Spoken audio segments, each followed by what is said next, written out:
Hello guys, so nk'uko bisanzwe uyu munsi tugiye kureba uko wakorera amafaranga ukoresheje telefone yawe, ukoresheje amahirwe ufite ya internet ugakorera amafaranga bitagusabye gushora. Uyu munsi rero tugiye kurebera hamwe uko wakora amafaranga ukoresheje telefone yawe.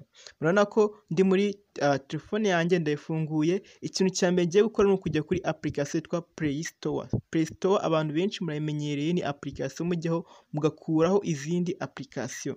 So ngiye kureba porogaramu yitwa App Karima. Ino porogaramu ni porogaramu igufasha gukorera amafaranga ukoresheje telefone yawe. Murabona ko ndimo kubisacinga nawe nicyo ugiye kwandika.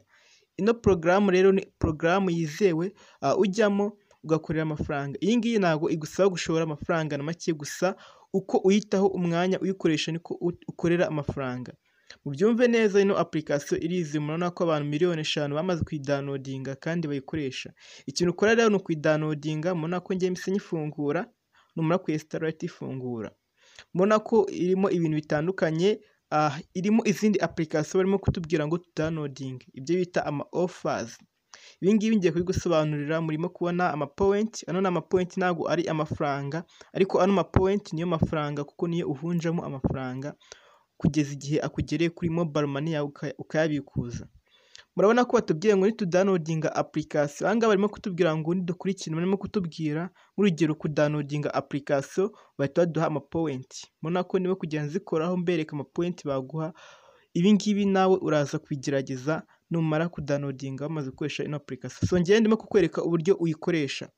Murabona ko batubwiye ngo nitudownloadinga ino application tukagera aha ngaha, no ni game tukagera kuri zino level, turagenda dukorera ano ma point. Murabona ko barimo kutubwira ngo turakorera ama point 9993. Ano ma point reka turebe. Downloadinze ngiye ntabwo ngiye kwikora, ariko urayidownloadinga ugasoma amabwiriza bakubwiye, wamara kwikora ukabona ano ma point. Iyo ubonye ama point yakoresha iki rero? Reka tubirebe. Iyo ubonye ama point ukaza ukamanuka aha ngaha kuri reward, aha ngaha mwese reward, bitubona uburyo butandukanye ushobora gukoresha ukabikuza ama point yawe. Nk'urugero murimo kubona ko aha ngaha dufitemo uburyo bwinshi twakoresha tukabikuza. Harimo uburyo bwa PayPal, Amazon, iTunes n'ubundi buryo butandukanye ushobora gukoresha ubikuza ama point yawe. Ibi ngibi ndimo kukubwira, niba utarimo kubisobanukirwa neza ushobora kunyandikira kuri WhatsApp, nimero nazibahaye hasi, ushobora kunyandikira ngusobanura ibindi bitandukanye. Aha ngaha rero amafaranga make wabikuza kuri no application ni amadolari 3. Uyashyize mu Nyarwanda ni 3,100, bitewe nuko kuvunjisha bihagaze. Amenshi wabikuza ukoresheje PayPal ni amadolari 50, ubwo ni 50,000 n'andi makeya. Ama point rero usabwa ni 5,250. So ano ma point twabonye ukuntu yakorera, ni ukudownloading application.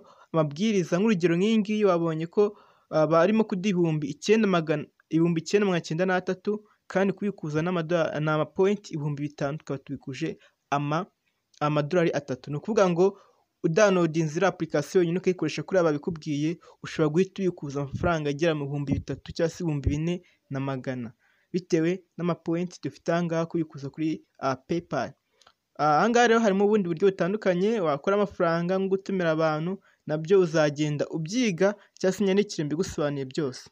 So nishimiye ko urimo kureba ino video, kandi niba ufite ikibazo ushobora kunyandikira muri comment, nkahita ngusubiza ako kanya. So murakoze cyane, ibindi tuzabireba muri video ikurikira.